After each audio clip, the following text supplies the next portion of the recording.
Hi friends, welcome to 5 Minutes Tech YouTube channel. Here is Lenovo Tab M10 tablet.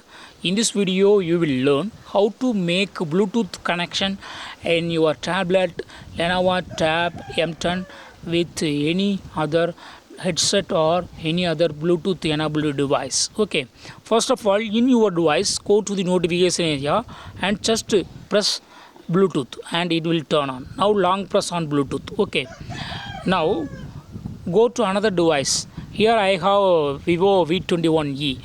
Just go to the notification area and just press on Bluetooth icon and long press on it. Okay, now click on pair new device. Here click on pair new device in the in your phone and it will search available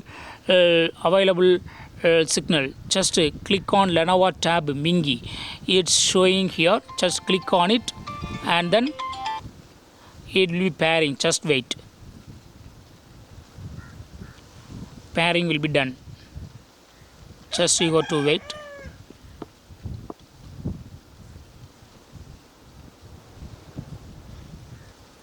Yes, click on pair on both device. Click on pair here, click on pair and it will be connected.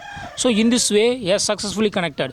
In this way you can easily make Bluetooth connection from your tablet to any other Bluetooth enabled device or headset. That's all friends. Thanks for watching. Bye.